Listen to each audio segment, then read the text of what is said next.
Hello, everyone.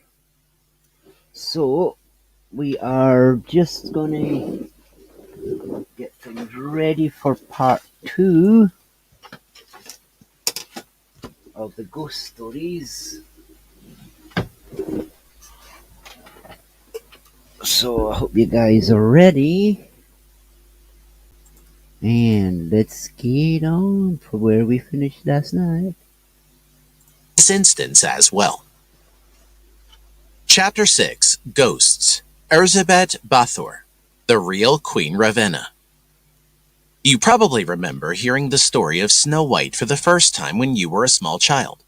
Most likely, if you grew up in the United States, the Disney version of the story is the one that stands out in your mind. In it, Snow White becomes the subject of envy by a jealous queen, who wishes to be the most beautiful woman in the kingdom. But as the queen's magic mirror informs her, this is not the case, as Snow White is the most beautiful in the land. The queen promptly decides to have her slaughtered immediately. The huntsman that is supposed to kill poor Snow White takes pity on her instead and lets her escape unharmed. Snow White then meets 7 dwarfs who help her on her journey, and in the end, she is sweetly united with her Prince Charming. A typically happy ending for a rosy Disney story made for the movies. However, the modern movie Snow White and the Huntsman from 2012 may be closer to the true origins of the fairy tale. The queen, depicted here as Queen Ravenna, is obsessed with youth and beauty, to the point where she bathes in young girls' virgin blood to retain her astonishing beauty. This might sound extremely far-fetched and too gruesome to be true, but I assure you, the Blood Queen existed in real life. When the Brothers Grimm first wrote down the story of Snow White back in 1812 in their first collection of Grimm's Fairy Tales, the story of a real Blood Queen was already deeply ingrained in the local legends of Upper Hungary, now known as modern-day Slovakia. A diabolical and noble-born woman named Countess Erzsébet Bathory de Essed, 1560 to 1614, had walked the earth for 54 short years, and during that time was the evil mastermind of such a horrendous amount of bloodshed that she still holds the Guinness World Record as the most prolific female serial killer, with an estimated number of over 650 murders to her name. I know what you are thinking, dear readers, but wait, this is a real woman. What does this story have to do with ghosts? Just be patient, dear readers, and wait and see. Let's start with the gory story from the very beginning, and you will find out how ghostly and otherworldly this bloody piece of history truly is. Erzsébet, or Elizabeth, was born in the town of Nyírbátor in eastern Hungary. She was part of the local aristocracy, as she was the niece of the Hungarian nobleman Stephen Bathory, king of the Polish-Lithuanian Commonwealth, and the Prince of Transylvania. As a privileged member of nobility, Elizabeth grew up to be quite the spoiled child, always given whatever she wanted and everything that her heart could desire. Perhaps it was because of this background growing up that made Elizabeth feel that she deserved anything that she could ever want, no matter what the cost or effect was. The lines between good and evil blurred with all the indulgences afforded her from such a young age. It certainly can be said that her future odd behavior grew out of misfortune in her early childhood development. Elizabeth was engaged at the tender age of 11 years old and married her fiancé Ferenc Nadasti when she turned 15. Because she had a more prominent social standing than her new husband, she did not change her name and remained Elizabeth Bathory. Ferenc Nadasti would go on to become the leader of the Hungarian army and spent most of his time away on battles, and eventually he would become a war hero.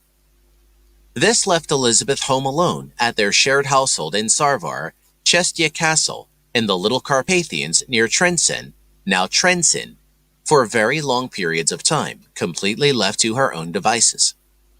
On the surface, Elizabeth Bathory appeared to be the devoted wife of a war hero, a mother to numerous children, a dutiful manager of Nadasti's business affairs and estates, and also a social benefactor to the nearby townspeople. But people in the kingdom soon began to suspect horrendous evil doings happening in Seiti Castle, as more and more young female servants who were lured to Bathory Castle with promises of well-paid work as maidservants seemed to vanish into thin air.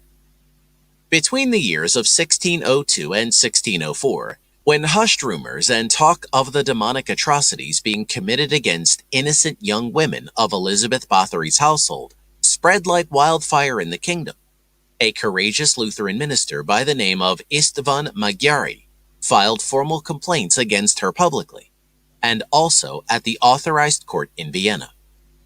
Finally, around 1610, King Matthias II assigned Georgi Thurzo, the Palatine of Hungary, or the highest-ranking official in the Kingdom of Hungary, to lead an investigation of the alleged bloody affairs of Elizabeth at Seiti Castle in Sarvar. The ongoing investigation and collection of evidence against Elizabeth Bathory between 1610 and 1611 yielded testimonies from over 300 witnesses.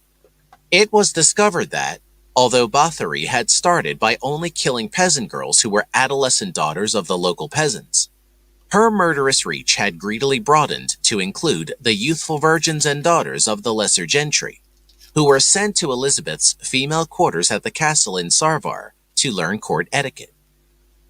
As the investigators, led by Georgi Thurzo himself, arrived at Seiti Castle in Sarvar on December 30th, 1610, they were horrified to find the Countess Elizabeth in the very act of torturing numerous young girls, with others still locked up in the castle, awaiting their turn for torture, and an eventual gruesome death at the hands of the Blood Queen. As Elizabeth Bathory was finally brought to justice, the true gruesomeness of all her illicit actions became apparent. Hundreds of witnesses stepped forward to indict her.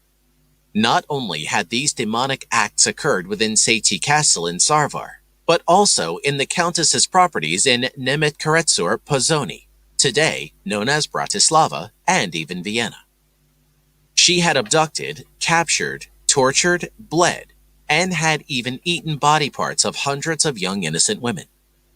Some of the torturous blood-extracting methods including sticking her victims with pins and needles, and even smearing them with honey to be attacked by swarms of bees and ants. One girl even attested that Elizabeth cut off parts of her body, boiled them, and forced her to eat her own flesh. But what exactly was the true and demented motivation of the Countess for the heinous acts that she committed over the years before she was caught? The most popular theory at the time was that she sought immortality and never-fading beauty. Blood is life, after all, and through its continuous flow and consumption, the Blood Queen chose to ingest gallons of this fresh life force from innocent victims into her own body. Some even say that she regularly bathed in gallons of warm blood, freshly procured by her ghoulish accomplices, who would kill the victims and siphon the blood in the bathing chambers of the Countess, for the preservation of her youthful looks and beautiful skin. No price was too large for Countess Elizabeth Bathory to pay to obtain the keys to immortality. Bathing in the blood of young virgins would keep her young and give her eternal life. Her appetite had become insatiable. An extreme bloodlust had taken over her world until the day that she died while she was imprisoned in solitary confinement in Seiti Castle on August 21st, 1614. But the question is, did the Blood Queen succeed? Does she still live on, but perhaps now as only a malevolent ghost? If you ask some scholars, they will tell you that she died in solitary confinement in her cursed castle. But there are mysterious circumstances surrounding her death that leave the door open to other options. A guard was the one who supposedly found Elizabeth dead in her room while she was under house arrest after her trial. She was buried in the church of Seiti, but because there was a public uproar over her body being laid to rest in holy ground, there after all she had done, it was exhumed to be buried again in her birth home of Esed, where it was supposedly laid to rest in the Bathory family crypt. But in the present time, the location of her body is largely unknown. Many speculate that she still walks the world today, even if only as a ghost. Perhaps she is simply waiting for the opportune time to strike again. Our blood runs cold thinking of who her next victim might be. Chapter 7: Ghosts, the Winchester House. The Never-Ending Construction. If you grew up in the United States, the name Winchester is probably as familiar to you as Ford, Colt, and the Wright brothers. Yes, the Winchester family we are talking about started with the main man, William Wirt Winchester, who developed the modernized Henry rifle that was a favorite of American soldiers during the Civil War. The Winchester Repeating Arms Company popularized and invented several forms of the modern firearm, and the family made their considerable fortune because of weapons contracts with the government, as well as private sales made at the time. In fact, this company that was founded by William Winchester back in 1857 is the same company that is still in existence today. This is all on public record, but there is another closely related story that is not quite as cut and dry as these hard facts. Did you also know that the Winchesters are connected with one of the most famous ghost stories in the history of the United States? This factual story will have the hairs on the back of your neck stand straight up. It all began at the height of the Civil War, with the elaborate wedding of William Wirt Winchester and Sarah Pardee in New Haven, Connecticut, on September 30, 1862. William was the heir to the Winchester Empire that his father, Oliver Winchester, had built. Sarah was a popular and loved woman in the community because of her talented musical skills, fluency in several foreign languages, and her innate charm. At the time of William and Sarah's marriage, it seemed like the world was their oyster. It wasn't long, however, before things changed drastically, and sadly for the worse. 4 years after their wedding, on July 15, 1866, Sarah gave birth to their first daughter, Annie Pardee Winchester. But that was when the first misfortune struck Sarah, as her baby died after only a few days of life, when she contracted a debilitating illness known as marasmus, where the body of the child literally wastes away until eventual death. The baby passed away on July 24, and this nearly pushed Sarah towards the edge of madness with her grief. Sarah was utterly distraught for some time after, but at least she had her husband William by her side to comfort her. The death of the baby was so impacting, though, that the couple never had another child. A year shy of their 20th wedding anniversary, misfortune struck once again, and Sarah's husband William succumbed to pulmonary tuberculosis and died on March 7, 1881. Sarah became a multi-millionaire overnight, receiving an incredible inheritance of over $20 million, as well as 48.9% of the Williams family business, the Winchester Repeating Arms Company, with an income of around $1,000 a day. But all of Sarah's newly received wealth and family fortune could not help ease the pain and suffering that she was going through over the deaths of both her husband and only child. Her grief completely eradicated any ounce of joy from her life, and she was heartbroken. It was in this fragile, highly emotional state that Sarah was approached by a friend of hers to seek out a spiritualist medium to converse with her husband William, so that she might have some closure after his untimely death. Unbeknownst to Sarah, this decision to consult with the supernatural and spirits from the other realm would eventually lead her down the path of the construction of the world-famous Winchester house. When Sarah finally met with the spiritualist, she was told that the ghost of her husband, William Winchester, was present. The medium relayed to Sarah an important message from William. He is telling me to let you know that there is a terrible curse on your family, and this is the reason for the deaths of both himself and your child. It will soon claim your life too, unless you do something to stop it. This curse is the direct result of the deaths of thousands of people from the creation of the firearms produced by the Winchester family company. The spirits of the dead now seek vengeance. Sarah was also told that she must pack up sell her properties in New Haven, and make a trail for herself in the West, on the path of the setting sun. Sarah was also told not to worry. She would be guided on this journey by the spirit of her husband William, and when she finally set eyes on the right property for her new home in the West, her heart would recognize it.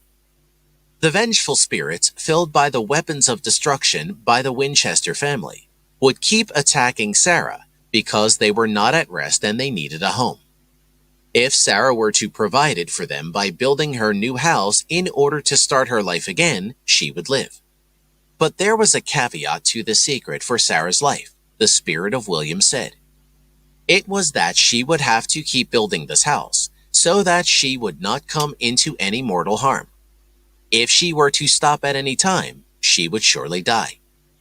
Sarah believed wholeheartedly in everything that was relayed to her by the ghost of her husband William. She immediately sold her dwelling in New Haven and started traveling west.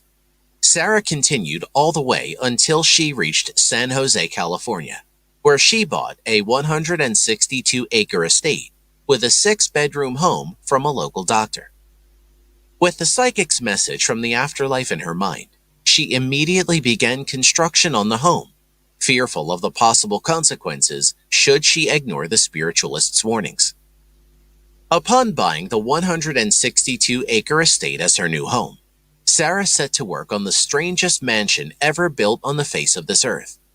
She had no formal blueprints for her house construction project, and for the next 36 years, she employed 22 carpenters hard at work all year round, 24 hours on the clock.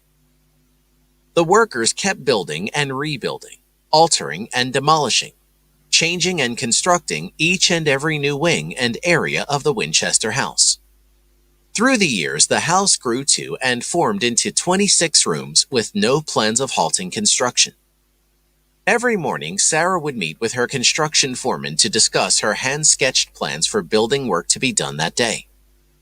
There was always a method to Sarah's design madness, and sometimes if some of her room plans were not executed to her liking, she would order the workers to just build a room around the old one. Amidst all the chaos of the never-ending construction, Sarah became obsessed with keeping the spirit satisfied. Some people say she would even arrange dinners and set the table so that it would include her ghostly spirit guests. The spirit of her husband, however, did not visit her again. The Winchester house continued its chaotic expansion, and by 1906, it had reached an unprecedented height of 7 stories tall. But despite all the stress, fear, and constant reconstruction building work throughout her life, Sarah Winchester lived to the ripe old age of 83 years old. So much of what was going on in her mind will forever remain a mystery, as Sarah was a very private woman and left no written records of the second half of her life.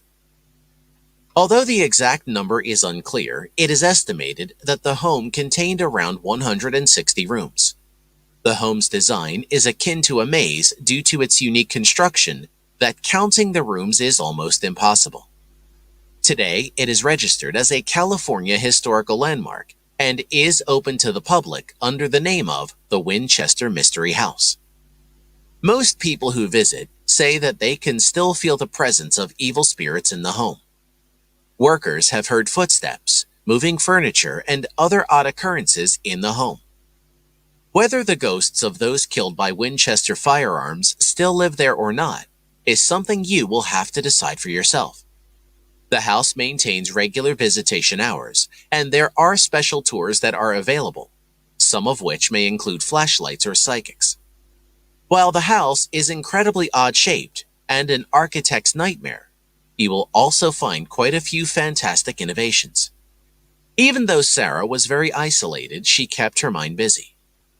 Is it possible that the spirits helped her in her building endeavors? We will never know for sure.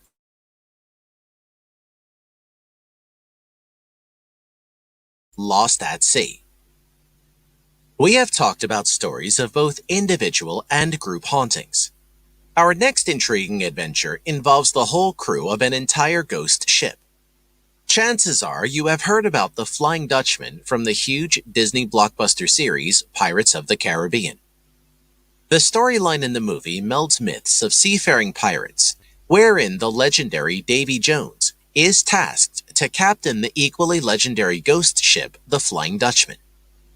While the history of the pirate idiom Davy Jones's locker refers to sailors plunging to their deaths at the bottom of the sea, the Flying Dutchman actually existed. In the 17th century, a company called the Dutch East India Company was responsible for a considerable amount of trade over the oceans. It is most commonly believed that the vessel, which became known as the Flying Dutchman, initially was sailing for this company. The first written record found was penned by a man named George Barrington in his book entitled An Account of a Voyage to New South Wales. Following is his account of the story. The superstition of the sailors was a subject of which I had frequently heard, and even the report that agitated the person of whom I am going to speak. But I thought it too vague to deserve any particular credit or attention. In this quarter of the globe, it seems, a report is still propagated that some years ago, a Dutch man of war being lost off the Cape, every soul on board perished. Being in company with another vessel, this, her consort weathered the gale, and more fortunate, arrived soon after at the Cape. But having repaired their damages and being on their return to Europe, just in the same latitude, they were likewise overtaken with a heavy gale. During the night watch, it is reported they saw, or supposedly saw, a vessel crowding down upon them with a full press of sail, as if she intended nothing but to run them down. One of the people in particular positively affirmed that it was either the ship that foundered in the former gale or her apparition. The weather very soon after clearing up, the real object, which was a thick dark cloud, entirely disappeared. Still, nothing could dispose the minds of the sailors of what they fancied they had seen, and they had no sooner got into port than spreading the story like wildfire. The supposed phantom obtained the name of the Flying Dutchman. From the Dutch, the English seamen got hold of the story, so that very few of our East Indiamen pass those seas without having someone on board who persuades himself that he also has seen the apparition. Barrington, page 116 through 17. Barrington goes on to describe how the lead crewman of his vessel woke him in the middle of the night, telling him of the ghostly apparition he had seen just minutes before, in full belief that what he saw was indeed the Flying Dutchman. It is thought that the captains of the two ships described by Barrington were Hendrik van der Decken and Bernard Foka, both of whom were captains for the Dutch East India Company. It is unclear who of these men in the story is the captain of the surviving ship, and who became the Flying Dutchman, as both of these captains were known to have been lost at sea.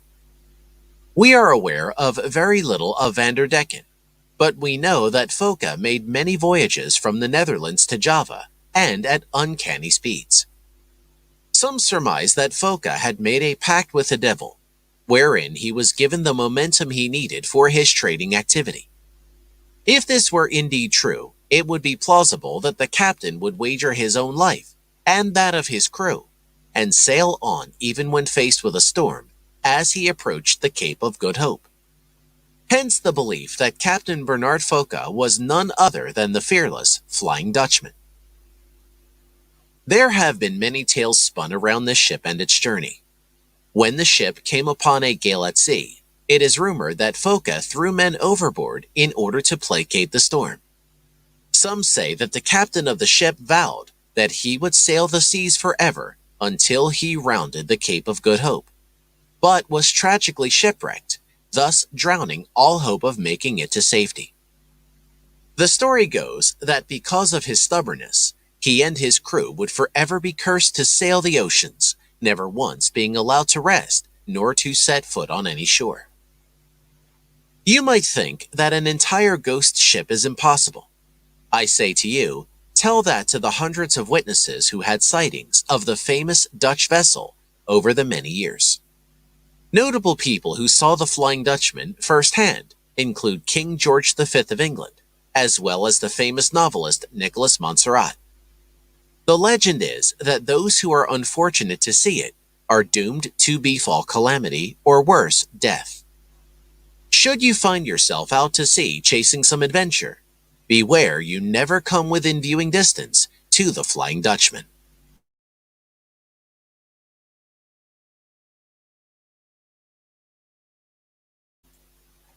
When we think of Paris nowadays, the minds of the vast majority of us quickly turn to thoughts of love, culture, light, French cuisine, landmarks such as the Eiffel Tower, the Louvre, and other cultural marvels of this famed city. Certainly, this renowned metropolis has a lot to offer visitors in terms of entertainment, culture, and history. However, as you may or may not know, there is a great deal that lies beneath the city streets as well. The underground of Paris, aside from its subway network and old mining tunnels, has a frighteningly intricate web of ancient catacombs. The nature of these catacombs is such that they are a haunted place, regardless of whether they have actual ghosts or demons stalking their long corridors. While ghostly haunting is not out of the question, there is one thing you can count on. These catacombs have a dark and disturbing history. The tunnels amount to a few hundred miles in length altogether, and are the eternal home to the remains of some 6 million people. The catacombs were established in the first half of the 18th century. The thing about these halls of the dead is that for a lot, if not most of these souls that inhabit them, the catacombs weren't their rightly intended resting place. These catacombs were built in order to transfer the exhumed remains from the city cemeteries for a number of reasons. Firstly, the graveyards were overflowing beyond their capacity.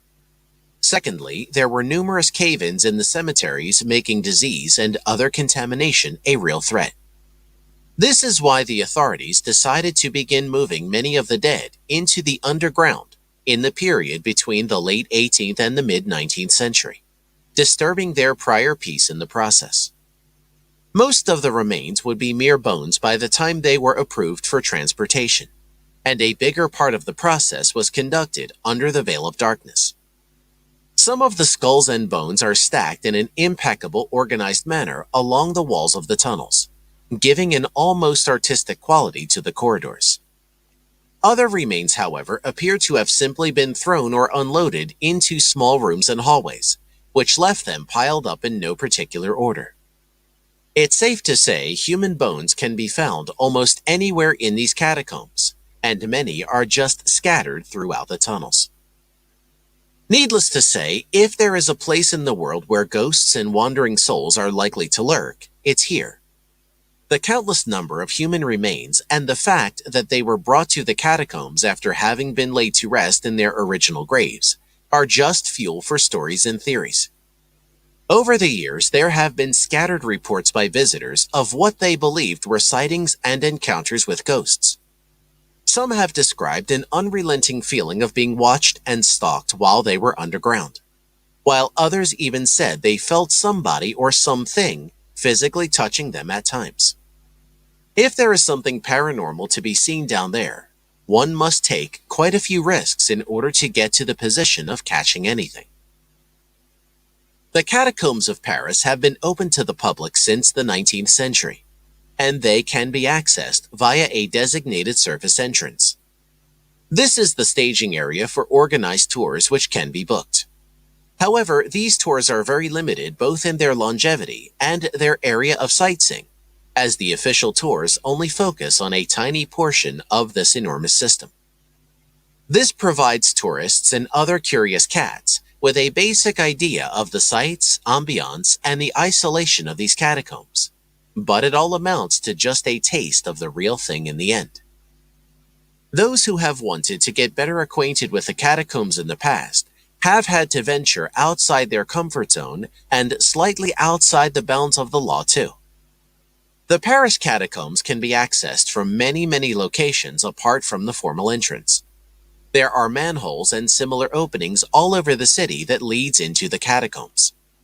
Using these access points and venturing beyond the designated touring areas is illegal and carries with it a fine, which is much less than what a lot of enthusiasts are willing to risk for their thrills. Apart from the slight run-in with the law, exploring the catacombs poses many real dangers and can cost those who dare embark upon such a journey way more than a small amount of money. A huge portion of the catacombs is off-limits and is thus not illuminated in any way and simply isn't refurbished, secured, and meant for any kind of exploration or tourism. The tunnels can get very confusing even if you have a map of the catacombs, and this is only made worse by the absolute enveloping darkness that you'd run into. Another threat is the fact that some parts of the catacombs may be insecure, unstable, and prone to caving in or flooding. Without getting yourself killed outright, you can easily lose your way and get lost, which would almost certainly mean a slow and excruciating death within a few days. Similar was the story of one man who ventured into the remote parts of the catacombs all by his lonesome, believe it or not. It is estimated that he started out on his journey sometime in the early 1990s. This was discerned from the footage retrieved from his camera, which was the only trace that was ever found of him. He brought this camera with him to document his feat, using the camera's night recording capability. This provided a way to illuminate his way as well, which was absolutely necessary in the total darkness that surrounded him. The recording was simple first-person point-of-view footage that he recorded by hand. The man seemed well-adjusted, determined, organized, and perfectly in control for the majority of the 40-minute recording that he left behind. He documented many of the corridors and the bones found in the crypts, as he proceeded deeper and deeper into the literal underbelly of Paris. The footage clearly showed markings on the walls, mostly arrows, which the explorer seemed to follow. It wasn't until a while into the footage that things took a strange turn and quickly spiraled out of hand. The daring individual began to move through the tunnels more erratically, soon falling into a state of outright panic. At first, it appeared as though he had lost his way and was terrified by the fact. However, his state and behavior soon began to resemble that of a person being chased. He would turn around to look back a few times, while the camera caught glimpses of more markings or drawings on the walls, the most interesting of which was one apparently depicting a person with outstretched limbs painted on in white. After a while of frantically rushing about through the crypts, the man does something incredibly strange. He simply drops his camera, and it seems to fall into a small puddle of water while still recording, showing the man running into the darkness ahead of him. This peculiar action definitely further argues the case that he was not merely lost. Discarding his only source of light while being lost in pitch black seems illogical and outright insane. In the likelihood that he dropped the camera by accident, the question begged is why didn't he think to pick it up? Thus, it is plausible that he was running from something or someone, and if so, from whom or what. This particular story broke into the mainstream and was featured on television as well. There has been significant debate over whether or not the footage is genuine. However, this discussion is not about the location or the technical authenticity of the images, as the camcorder was indeed found in the catacombs. Furthermore, a group of explorers went into the tunnel later on to search for and record the same location seen in the footage, which they did. They recorded the same markings and images on the wall, including the strange white figure. The controversy has instead lingered over the question of how real the footage is. Some have speculated that it could have been staged, as part of an elaborate prank. A man may have simply gone in, recorded footage of him acting as though he is panicked, and dropped the camera for others to find and ponder over. Whatever the case may be, nobody has ever come forward to claim authorship of the footage, and there have been cases of people getting lost in the catacombs during their history, never to be found again. This may indeed be yet another such tragedy, and if the footage wasn't staged, it's possible that there was much more to this man's tragic fate than just losing his way in the dark. It might take many more years for us to find out what actually happened, and until that happens, we may just as well assume that his fate adds one more to the 6 million remains lost within the catacombs. On the other hand, the man may have gotten out just fine that very day, having quite a laugh when the footage was found and the public caught wind of it. The recording has since been uploaded to the internet for all to see and judge on their own, and something tells me that it will definitely not strike you as a joke.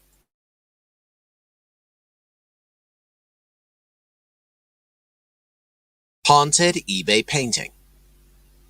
Hauntings can occur anywhere but are most often associated with a particular place where paranormal activity is very common.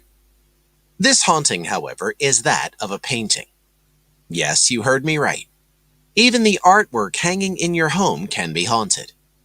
This haunting is also one of the most recent and well-known modern hauntings, and the story will leave chills running down your spine. William Stoneham, the painter of this haunted canvas, is still alive and well and painting today. He was born in Boston, Massachusetts, where his real parents gave him up for adoption. The painting is that of a photograph that was taken of him when he was only 5 years old. The creepy artwork, titled "The Hands Resist Him," depicts a young boy and a young girl or doll holding a battery-like object with wires, standing together in front of a glass door with images of hands seemingly floating behind the glass panels. The painter himself agrees that it is entirely possible that the painting is haunted. On his website, he claims that he had always had a particular connection to the collective unconscious found in a specific place. According to Stoneham, the hands are the other lives, the glass door, that thin veil between waking and dreaming. The girl or doll is the imagined companion or guide through this realm. According to Stoneham, the inspiration for the painting came from the following poem titled "Hands Resist Him," and penned in 1971 by R. Ponsetti, Bill's ex-wife, just 3 years prior to the creation of the painting. He is of the seeing visions. His strokes reveal them, in a rush of color, of madness, of mystics. And his head is the highest center. It must confront its enemy. The hands resist him, like the secret of his birth. His presence is the sanctum heartbeat, felt in darkness and in passion. Its sound the sole gift to that silence. Whether you believe in ghosts or not, looking at the painting will give you the creeps. In the painting, the boy's eyes are almost non-existent, as if he is squinting. His pale skin appears sickly or even lifeless. Next to him on his right stands a little girl doll with hollowed-out eyes. Her mouth is turned into a frown, and her countenance resembles that of an evil spirit. These details alone make the painting eerie, but it doesn't stop there. Behind the two figures inside the dark room, about a dozen hands are seen grasping at the glass panes of the door. No bodies are perceived, and it almost appears as if the hands are floating, disembodied in the air, trying to claw their way outside. This tableau of images is unsettling to say the least. Little did Stoneham know that what he created would become something of a legend. After he had completed his painting, it was sold to John Marley, a character actor who has come out in over 100 movies and TV series, including several episodes of The Twilight Zone, but who is probably most known for his role as a film producer in the legendary film The Godfather. When he purchased the painting, becoming the subject of a real-life Twilight Zone episode was probably the furthest thing from his mind. Within the next 10 years, 3 people who dealt with the painting died suddenly. Henry J. Seldes, an immigrant from Germany and the art critic who gave the painting its first press mention, and Charles M. Feingarten, the owner of the art gallery where the piece was initially displayed, and who was also the person who commissioned the painting, passed away. And finally, Marley himself died, but not until after he had sold the painting. The painting vanished from the headlines for the next 26 years. It then resurfaced in an eBay listing. According to an article put out by the BBC, the owners were selling the painting due to its haunted nature. The children depicted in the painting were coming alive at night and stepping out of the painting into the real world. They had found the piece of art in possession of a picker who had located it behind an abandoned bar. Their eBay listing was reinforced by footage and photos from a webcam that captured these strange happenings at night. In just a few days, the internet was abuzz with rumors, and the listing had garnered over 30,000 page views. Reports from all over started coming out claiming that people that viewed the painting experienced strange manifestations such as illness and fainting. Kim Smith, the owner of an art gallery in Grand Rapids, Michigan, finally purchased the painting. Since his purchase, Kim has not reported any kind of paranormal activity associated with the picture. It is good to note, though, that it has remained mostly in storage and has only been shown on request by a handful of people. But what if the spirits in the painting are merely lying dormant, waiting for the right opportunity to strike again? After all, it lay dormant for 26 years before wreaking terror on the lives of the family that just so happened to purchase it. Will the year 2026 bring new and frightening news about the painting? This much is true. Whether you believe that the art is possessed or not, everybody that has had a glimpse of the artwork all agree that that is one creepy, haunting image.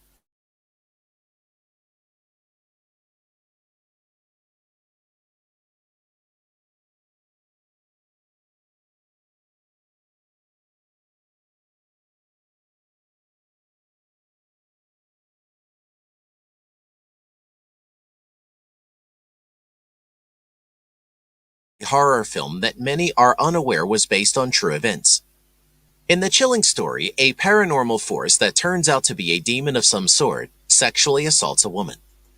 The movie was based on a book of the same name written in the late 1970s, which in turn took after the alleged haunting that befell Doris Bither, starting early in the same decade in Culver City, California. As was later revealed by investigators who handled Doris's case from 1974, the woman had lived a life of hardship and abuse long before supernatural torment was upon her too. At a very young age, Doris was forced out of her home and had to make her own way the best she could. She had also been involved in numerous dysfunctional relationships with men all her life, with a lot of them turning abusive. Doris also brought additional trouble on herself in adolescence, as she began to gain an interest in ghosts and would often attempt to spawn them via Ouija boards and other methods. After years of trials and tribulations, Doris eventually fell into substance abuse, which persisted for most of her life, especially when it came to drinking. This fact, as well as her deep emotional scars, contributed to the arguments made by many skeptics later on, which believed Doris wasn't of exactly sound mind. However, Doris was far from alone in witnessing the hauntings, especially after investigators became involved. The case, which at first appeared to be a regular instance of haunting, piqued the interest of renowned parapsychologist and paranormal investigator Dr. Barry Taff. In the summer of 1974, Taff and an associate of his, Carrie Gaynor, were at a bookstore engaged in conversation on the topic of paranormal phenomena. It was then that Doris Bither, who walked up to them, that she believed her house was haunted and that she'd like them to investigate it, overheard them. The details she provided intrigued the investigators, but they weren't told the whole story at that time. The interest was enough to motivate a visit, though, and they went to her house on August 22nd. When they arrived, they took note of the rather poor living conditions in the neglected home. Doris, a single mother, had 4 children from 4 different fathers living with her in the house. At the time, Doris's daughter was only 6, and her 3 sons were aged 10, 13, and 16. It was also apparent to Taff and Gaynor that the mother had a strained relationship with her male children, especially the teens.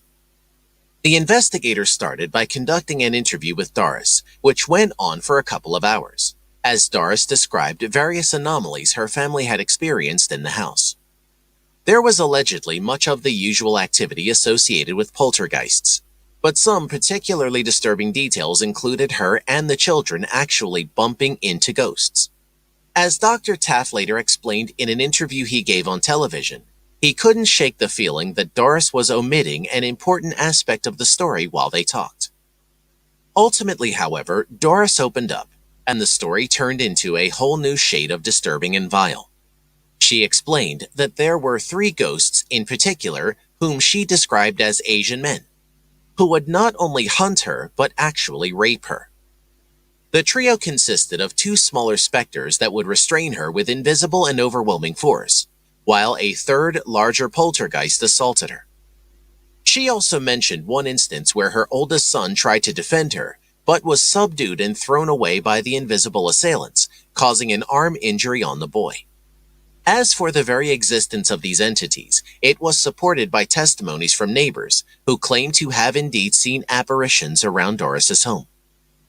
When it came to the alleged rape, Doris herself presented some evidence to the investigators. They spoke of Doris showing them severe bruising on her inner thighs and several other places on her body. It appeared as though these ghosts were almost a regular occurrence around the home, as the children were all aware of their existence.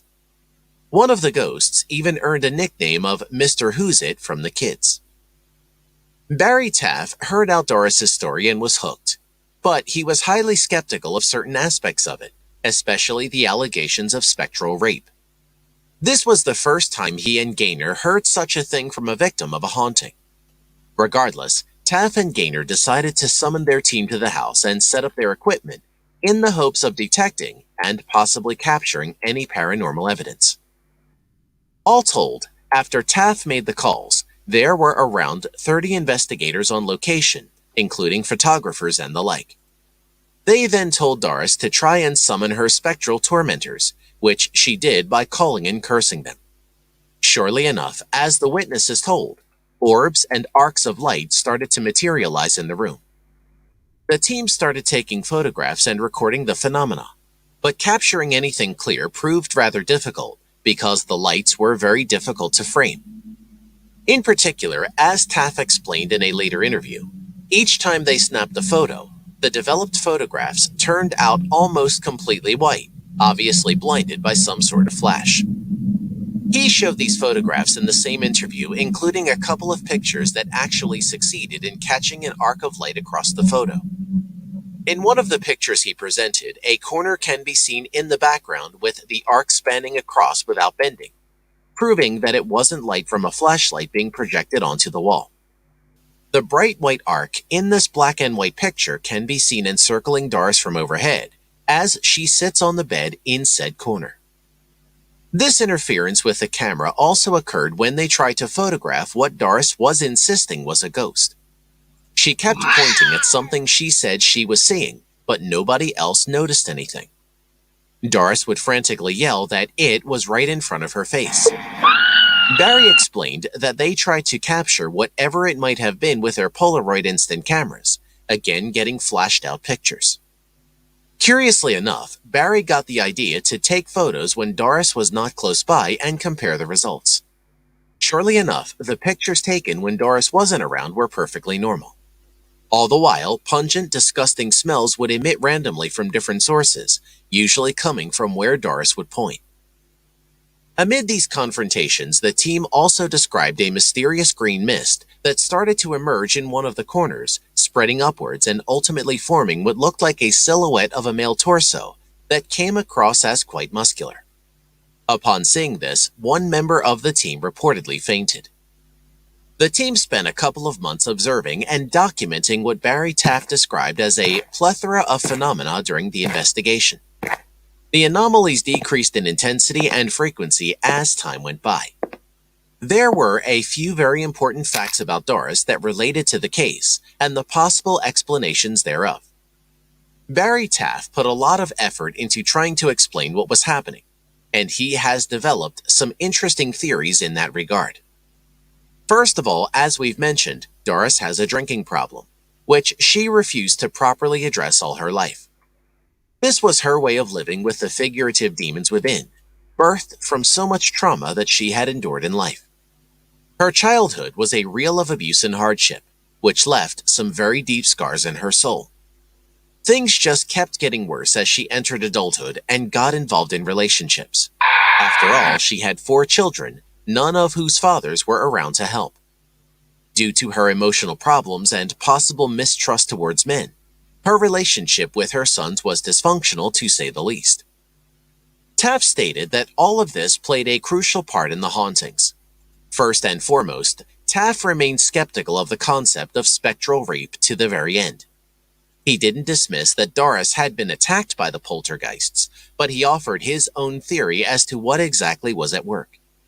It appeared, he noted, that the paranormal activity would start and be most intense around Doris when she was under the influence, whereas things would usually be completely normal when she was sober. Barry Taft further explained that he believed these poltergeists were psychosomatic manifestations of Doris's inner turmoil and emotional baggage, such as rage, pain, depression, addiction, etc. More importantly, however, he expressed his belief that Doris had psychokinetic powers, which, when combined with her inner demons and negative energy, especially when unhinged during an alcoholic stupor, resulted in those demons manifesting themselves onto the physical world. This meant they affected her directly as well, which, Barry explains, resulted in Doris believing she was raped. He saw this assault as a projection of Doris's suppressed trauma and experiences of abuse, as well as the toxic energy between her and the 3 boys she was raising, which does resemble Doris's account of precisely 3 spectral assailants. Furthermore, some believe that psychokinetic powers are hereditary. Therefore, it could be theorized that her sons and their own negative feelings towards Doris, her neglect and her addiction, channeled even more power into the pool of paranormal energy and anomalous activity in the household.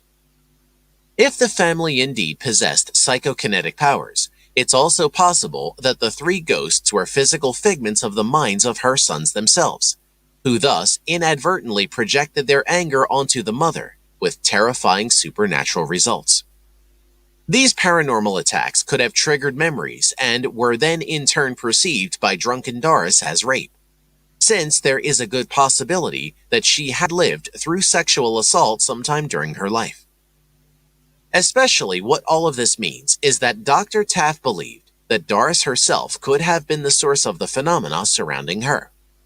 The psychokinetic power of her mind channeled the contents of her subconscious mind right into the real world without her even knowing it, let alone being able to control it. Barry Taft didn't claim this as the ultimate truth, nor did he state that he had irrefutable answers, but he feels that this compelling possibility appealed the most to the fascinating case of Doris Bither. There is one final detail that corroborates this theory of his. Namely, the phenomena reportedly ceased in the house after Doris left, and no subsequent residents reported anything strange. Doris moved a couple times throughout California, went to Texas at one point, and eventually settled in San Bernardino. However, she reported that her ghostly persecutors followed her everywhere she went. If this was indeed the case, then it is a very strong indication that Taft was right.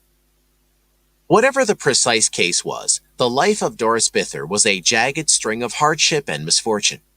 Her apparent confrontation with the forces beyond only added to the suffering. Regardless, the fact that she sought help from Barry Taft and Carrie Gaynor showed that she did have a will to fight her demons, and it also gave Taft one of the most fascinating cases among thousands he has investigated to date. The case stays with him to this day and continues to haunt all those who were involved with it. As for Doris, one of her sons has reported that she had died back in 1999 at the age of only 59 due to respiratory complications. Whatever waits for us beyond our realm after we pass, we can only hope that Doris has finally found peace from both the figurative and actual ghosts that had haunted her for all her life. If the unfortunate can find solace and refuge in this life, it's pleasant to imagine that it at least comes after we're put to rest.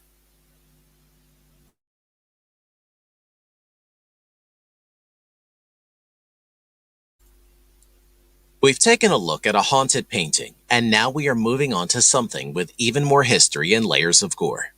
The Cecil Hotel. There are so many strange and horrifying stories surrounding this hotel, that it can undoubtedly be classified as certifiably haunted. In the 1920s, Los Angeles was a bustling place. Business was booming and Hollywood was taking shape. Los Angeles was now the fifth largest city in the United States, and its port was second only to New York City. It is only understandable that hotels were in an incredibly high demand. The Cecil Hotel was constructed in 1924 with an astonishing 700 rooms and was meant to house a large number of business travelers that were coming into and going out of the city. While Los Angeles was able to survive through the Great Depression in the 1930s and World War II in the 1940s, the effects of the economic downturn and the war took a toll on the real estate industry. This change in the property market led to an entirely different clientele for the Cecil Hotel. With an increase in wealth disparity, a need for a resting place for transients became more and more necessary, and the Cecil Hotel filled the void. The low prices allowed people to have a temporary home out of the small rooms the hotel offered. The business model eventually transitioned to long-term single-room leases, where tenants shared the hallway bathrooms. It was during this time that the Cecil Hotel began taking on a sinister name. It started to develop a reputation for suicides. People would come to the hotel, climb its 14 stories, and jump out of windows to their death. There are at least 3 documented cases of suicides. What the Cecil Hotel became even more known for was the notoriety of 2 of its tenants, serial killers both. The first of the 2 serial killers was Texas-born Richard Ramirez. He became known as the Night Stalker in the 1980s due to his ability to stalk and kill his victims at night.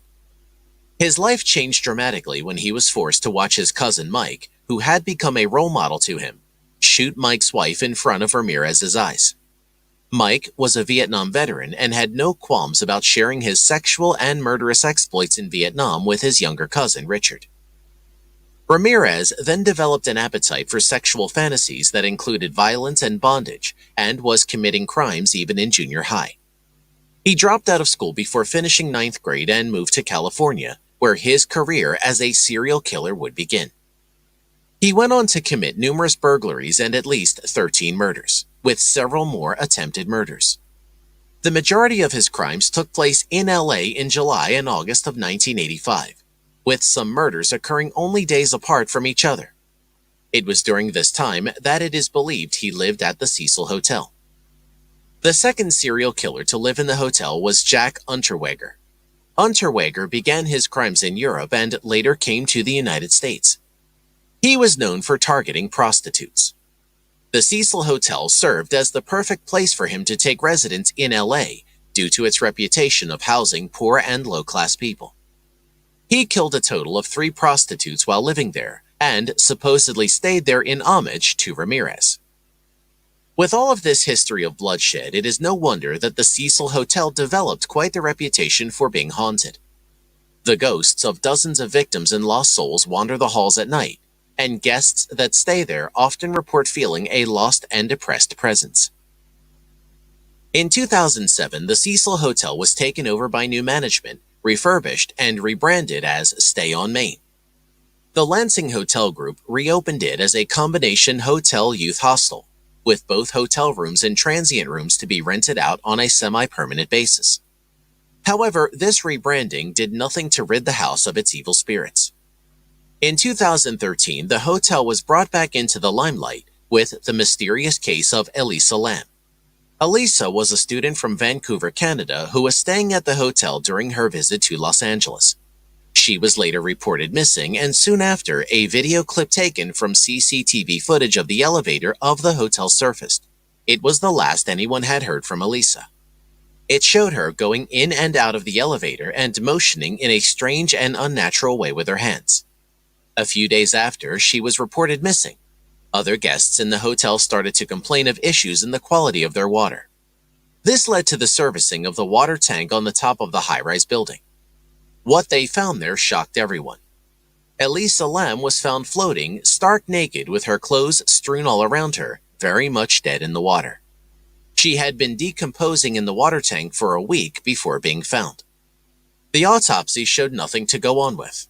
No drugs, no alcohol, no evidence of foul play. and thus authorities ruled it a suicide.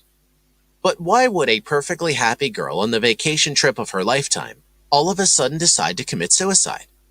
The answer is simple: she was murdered. But the killer may not have been someone you'd suspect. Could it be that the same evil ghosts who have haunted the hotel for decades, for some reason, led Elisa Lam to this tragic and horrific end? The question is, did all these gruesome events stop business at the hotel? On the contrary, Stay on Main has become more popular than ever, and is well on its way to its 100th anniversary. As an added attraction, psychics who claim they are able to connect with the spirits residing there offer special tours of the hotel for the hauntingly inclined. The hotel's sordid history has sparked a whole slew of conspiracy theories and paranormal explanations that, until this day, keep horror aficionados up all night. Elisa Lam's story has also sparked a whole slew of new entertainment in the form of movies and literature. If you want to stay at the hotel, you can do so for $45 if you are willing to share a room with another traveler. This is a great price for the downtown location that Stay on Main offers. Knowing the history of the hotel, you might actually prefer sleeping with someone else as opposed to being alone. Of course, private rooms are also available, but they cost a little more at $75. A private room with a unique ghost visitor sounds like a hauntingly good deal for the truly brave of heart.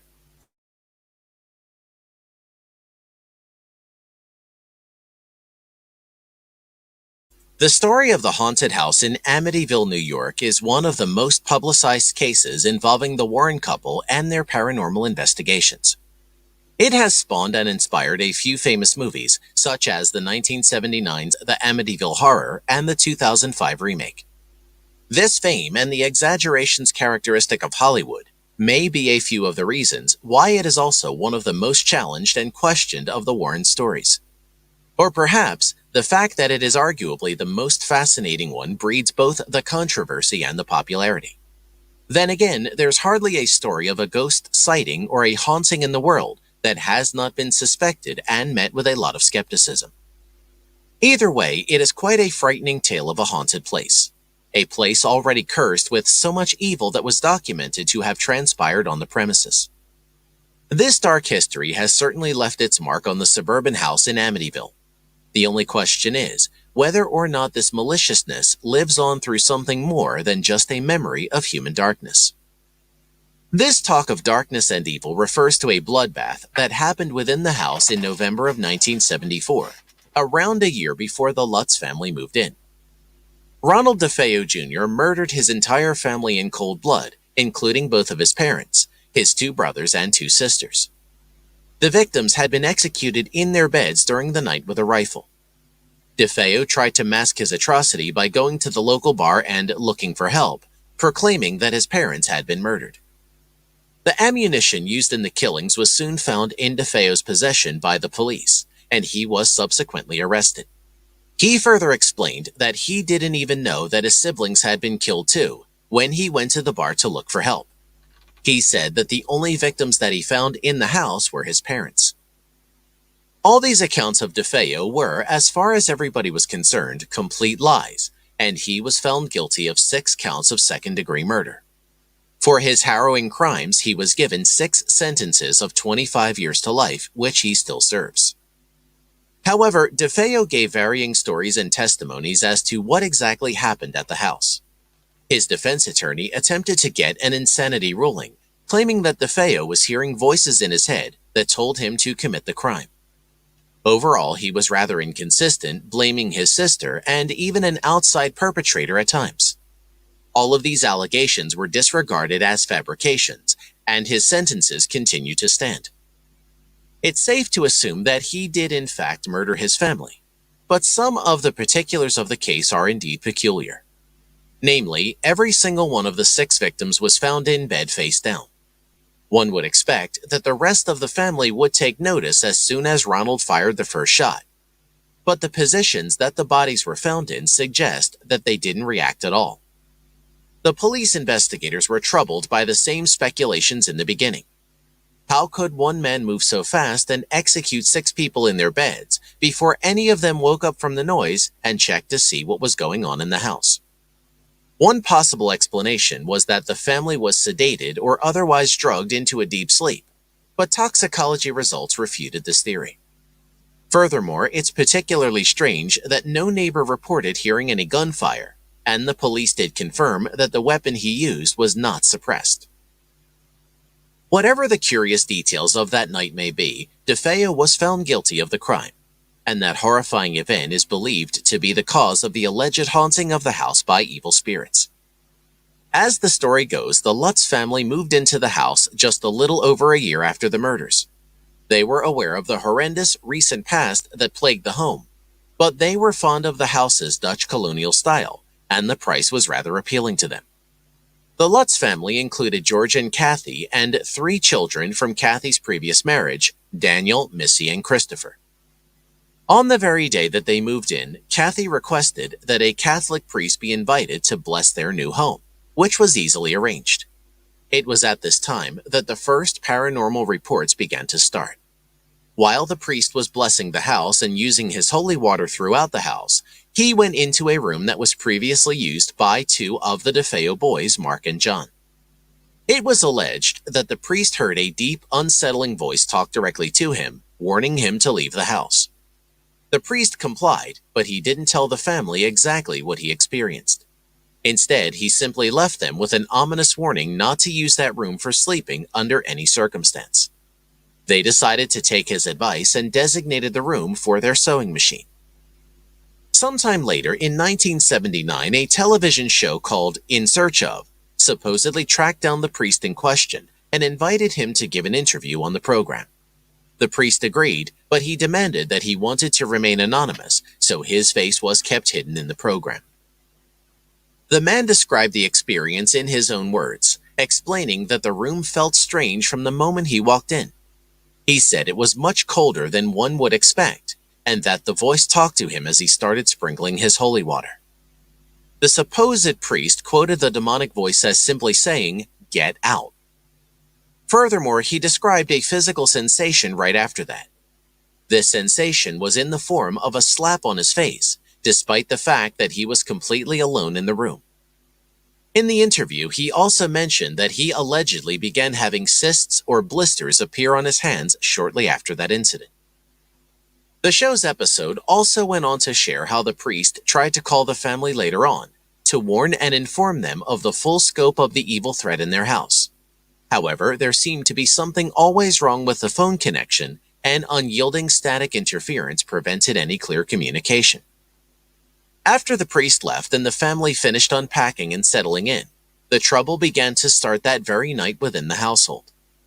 From that moment on, when they officially moved in, many aspects of their life began to deteriorate for the Lutz family. At first, they experienced all kinds of strange feelings, both physical and mental. They all became more irritable and uneasy, leading to tension and arguments in the home.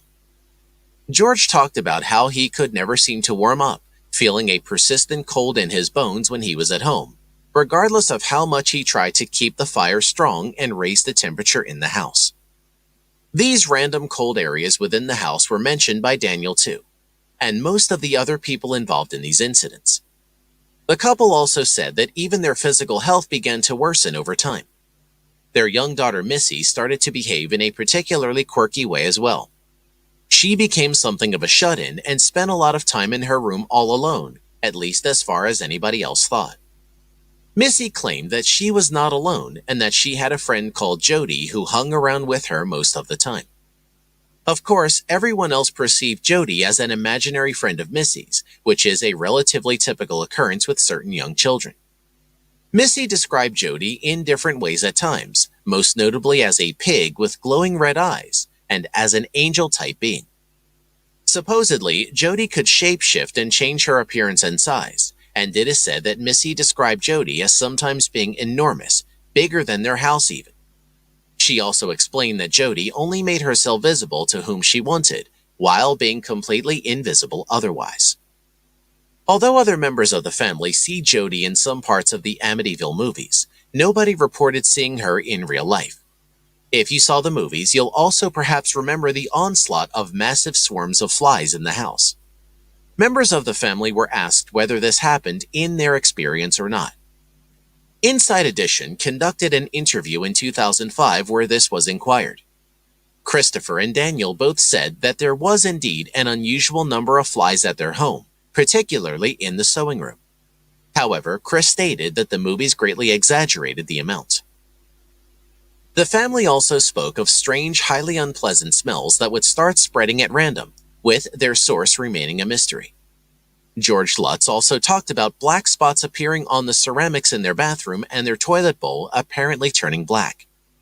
There were also reports of peculiar substances of unknown origin appearing at different locations in the home, although there was never any blood trickling down the walls like in the movie, which was confirmed by George as well. Furthermore, much like the priest's experience where he felt like some mysterious force slapped him, Kathy also talked about apparent physical contact, where she was allegedly touched by something or someone that she could not see. There were a few other things in the Amityville movie that have been confirmed as true by the Lutz family. Namely, Daniel confirmed that a window did smash into his hand at one point. One of his fingers is still somewhat bent up to the present because of the injury he sustained. Christopher explained later on that the windows in the house would often open and shut on their own, although none of them ever broke. The infamous Red Room exists in reality too, although it may have been over-dramatized on screen.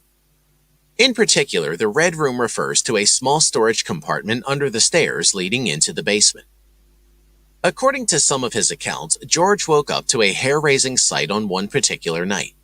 His wife Kathy appeared to have changed into a frightening old hag, which horrified him. George would often wake up in the middle of the night and generally had many sleepless nights too. As a matter of fact, Lutz claimed that he would routinely wake up at precisely 3:15 in the morning on a daily basis, which is believed to be around the time when DeFeo committed the murders. On another occasion, he said that he even saw his wife levitating above their bed, after which he heard loud noises coming from his children's rooms, as if their beds were being moved around with force. When he wanted to go and investigate what was going on, he found himself paralyzed in bed, unable to lift a single finger. It's also said that the family attempted to get in touch with the priest who blessed the house a few times, in order to seek his help. However, the phone would always seem to experience technical problems when they tried to talk to him. Allegedly, when they tried to banish the spirits with their own crucifix, they were told by otherworldly voices to stop what they were doing immediately. The night that pushed the family over the edge was particularly shocking, as the Lutz family shared. There were incredibly loud noises everywhere in the house. Furniture was being moved and tossed around frantically, terrifying the couple and the children. They decided that they wouldn't take it anymore. It took only 28 days for the Lutz family to choose to evacuate from the premises, and they temporarily stayed with Kathy's mother. George later told of the horrors they experienced, and he said that it might have been this evil presence that pushed Ronald DeFeo to murder his family. This possibility made him more sympathetic towards the murderer, and he believed that his insanity plea might have actually been founded in truth. Despite this, DeFeo later admitted that all his talk of voices commanding him to kill were fabrications and part of his attempt to be acquitted by reason of insanity. Some 20 days after the Lutz family ran from the house, a reporter who was working on the story decided to call in the Warren couple to help with the investigation. They brought in a team with them as well, but the Lutz family, the Warrens claimed, would not enter the house again during the investigations. Ed Warren said that he was actually knocked down on the floor by an unseen force in the basement, and his wife talked about positively feeling an incredibly evil presence in the house, a presence that was of a demonic nature. In the course of their investigations, the Warrens found that before the house was built in 1924, the land belonged to one John Ketchum, who was involved in black magic and requested that he be buried on the grounds after his death. A different investigation involved a medium at the house who claimed that he managed to establish contact with the spirit of an old Indian chief who was tormenting all who resided on the premises. His reason for this, the medium explained, was anger over the fact that this was an old Indian burial ground. However, the natives of the Montauquet tribe still living on Long Island spoke out against this theory, explaining that they had no written record of these grounds being used for burial. The tribe also took offense with what was said by the medium, a baseless assumption that a spirit of their dead would commit itself to evil, which they said would not happen. Either way, the Warrens maintained that the Lutz's accounts were real, and that the haunting was the result of a dark history on the land. The evidence, both for and against the haunting stories, has been debated over and over ever since. The haunting of Amityville remains one of the most famous American cases of its nature, and the Lutz family were the last occupants to experience these terrors and speak out about them after the fact. One of the central questions of the matter thus presents itself for explaining.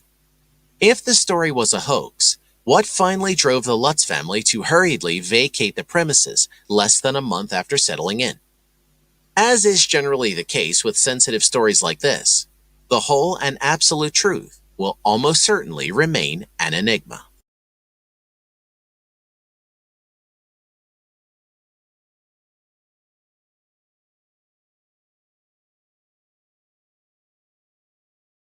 Number 18. Cannock Chase, the Black-Eyed Children. Cannock Chase is an authentic piece of pristine English land, located in Staffordshire country, encompassing some 30 square miles. This area includes anything from forests, over large open fields, to old mines. Apart from boasting beautiful natural scenery, Cannock Chase is also home to a long history of paranormal encounters spanning across centuries. It is one of the hottest spots for supernatural activity in the UK. People since as far back as the 1800s have reported a wide range of unexplained experiences, sightings, and confrontations. Over the years, some of the most prominent phenomena have included the notorious British big cats, which are reportedly mysterious felines about the size of a panther, certainly not indigenous to Britain. Others have reported their own versions of the most famous among the mysteries of the world, such as Bigfoot, UFOs, and even werewolves. However, there is one particular legend, touched upon by quite a few witnesses over the last few decades, which may be the most disturbing of them all, primarily because it has a solid story behind it. With an uptick in activity during the 1980s, hikers and other wanderers have been reporting bone-chilling sightings and direct encounters with odd little children who apparently stalk the area of and around Cannock, especially the parts that are wooded. The accounts usually involve a small girl in a pale dress with bottomless black eyes. At other times, multiple children would be reported as part of a single incident. More often than not, the encounters are also followed by different sounds, such as giggling, children asking for help, or outright screaming. Some of those who are interested in the case, professional paranormal investigators or just curious individuals, have suggested that these sightings may be connected to a particularly dark chapter in Cannock Chase's history.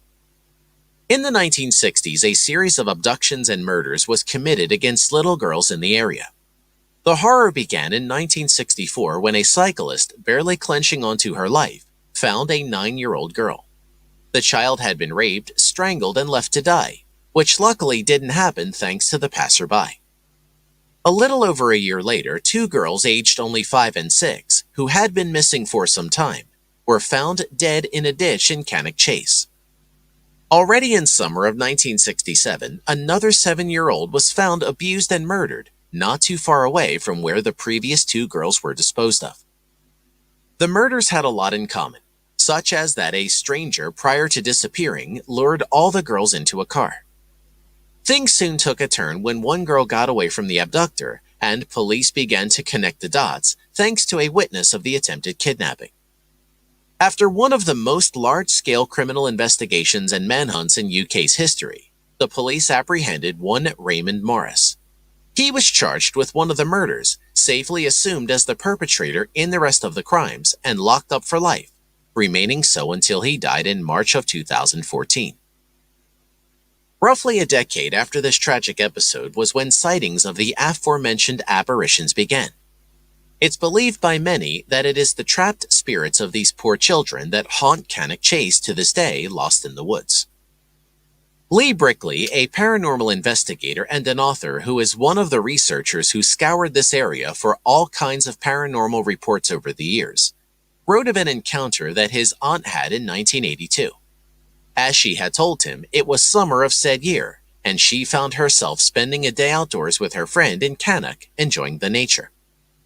At some point in the early evening hours, she thought she heard the voice of what sounded like a frightened girl calling for help from somewhere nearby. She decided to investigate just in case, trying to determine where exactly the calls were coming from. Her search led her to a simple dirt road nearby, where she immediately and clearly saw a little girl running up the road calling for help. She went after the girl but found it impossible to catch up to her. Eventually, she tripped, fell, and sustained a somewhat serious injury on her toe. This fall, the fact that the girl was heading into a particularly thickly wooded area, and the descending darkness, led her to abandon her pursuit. After she visited the hospital the next day and told the story at home, the others told her to report the incident to the police just to be safe. Liaison said that the police came the next morning to inquire about what she had seen, since this was a possible case of a missing child, though no such reports had been submitted to them at that time. It said that the police searched the same area soon enough, but found no trace of the girl and no report of a missing child ever came. Rather interesting is the sudden resurgence of the sightings around 2014, because it coincides with the death of Raymond, the killer in prison. Around this time, some publications of considerable circulation in the UK began writing about increasing numbers of reports from Cannock, signaling a possible return of the ghostly children. Soon enough, as he was known as an investigator of the Cannock Chase area, Lee Brickley began receiving reports from multiple people, mostly via email, such as one message he was sent by an unnamed individual who spoke of a frightful walk he took with his wife and family dog in September. The man alleged that an unnerving sound of giggling could be heard as he and his wife entered the woods. Trying to identify the source of the chuckles, the couple looked around and suddenly was confronted by a very young girl with eyes as black as coal staring straight at them. The source said the girl stood there in front of the frozen couple and just observed them for a short while before she slipped into the thick, overgrown part of the woods. The witness said that he denied his wife's wish to follow the child, at which point they left. Another email Brickley received from a woman under the name of Mrs. Kelly also piqued his interest greatly. As her story went, the woman was taking a leisurely stroll with her daughter in Birches Valley, which was interrupted by a pronounced scream from somewhere in the vicinity. She took her daughter and rushed to locate what she perceived as a child in need of help. They couldn't find anybody, but upon stopping for a quick break and then turning, Mrs. Kelly quite clearly observed a small girl whom she judged to be around 10. The child was holding her hands over her eyes. When the woman inquired if it was her who had been screaming and whether she was okay, the girl lowered her arms and pierced the woman with a horrifying gaze from two entirely black, soulless eyes. Petrified, Mrs. Kelly took hold of her daughter, only to notice that the strange child had vanished right then and there. Despite the fact that the existence of the paranormal and the investigation thereof are Lee Brickley's calling, he did say that he maintains a healthy dose of skepticism toward the reports he receives, although he does take them seriously. He has said in an interview that there is always a possibility that the witnesses were hallucinating at the time of their alleged encounters. Essentially, he feels this way because he is certain that the eyewitnesses he got in contact with are genuine. What about evidence of the black-eyed girls then? There have been some photos and pieces of video footage captured over time, but some are more veracious than others. For instance, there was a photo released in 2014 from a woman called Melissa Mason, which shows two of her kids climbing a tree and what appears to be a ghost of a child on the right side of the picture. It certainly does look like a ghost, but such an effect can easily be fabricated nowadays, and it's unsafe to assume that this was anything but a Halloween prank. On the other hand, a team of paranormal investigators called the Haunted Finders captured a certain video in 2015, which they claim shows a silhouette of one of the child ghosts. Tom Buckmaster, the Ghostbuster who recorded the footage, explained that to him, It looked as though he could see the figure's legs moving as it walks through the woods. This may be best left to the eye of the beholder to decide, but there are a few aspects of the footage that are interesting.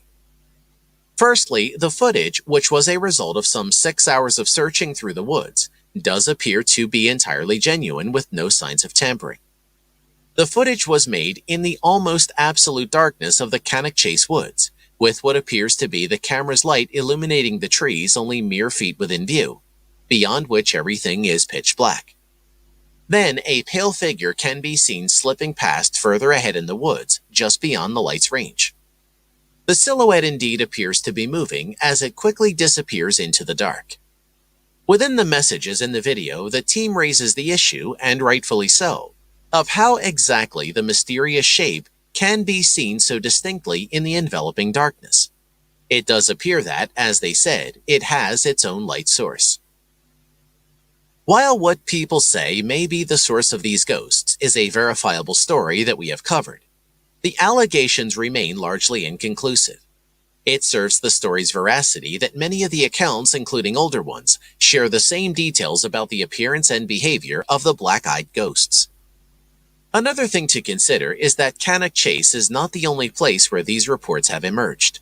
The United States has seen its own share of encounters with the black-eyed apparitions. Either way, the phenomenon is gaining popularity, and the diligent paranormal investigators are hard at work. These circumstances are always bound to produce more evidence sooner than later.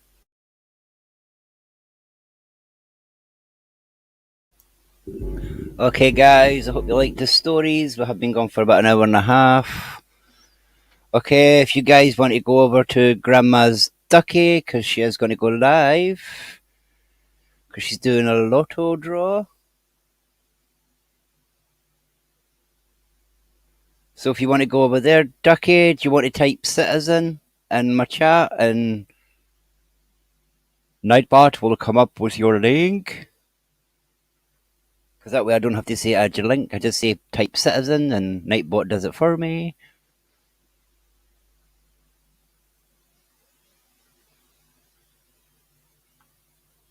I'll wait till Ducky writes citizen.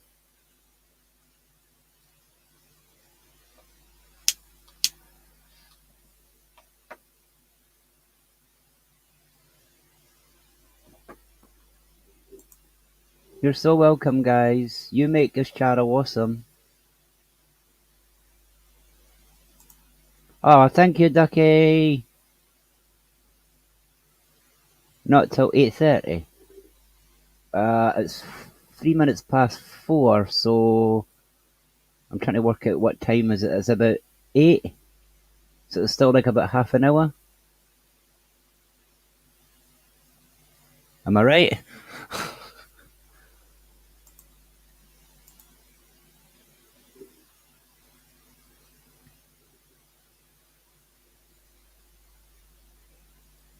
You're welcome, Tammy.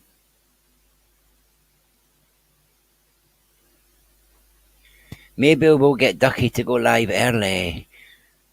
What do you say, guys? Let's bombard our channel. Ducky, please write in citizen.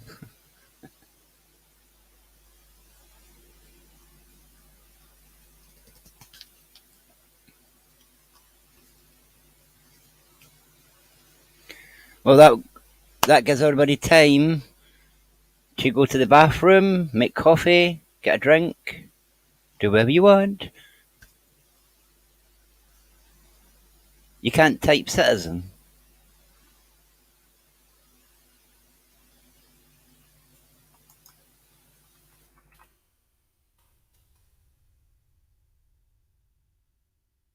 It's just that, and I think Nightbot should come in. Like that.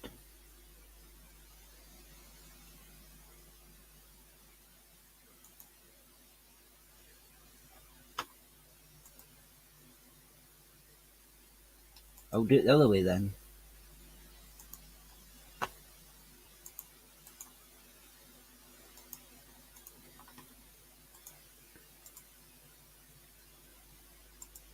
Okay, guys, if you go over to this channel link in about 20-25 minutes, and good luck everybody on there. Bye, guys. Thank you, Ducky, again. We're going to have to call this Citizen and Ducky.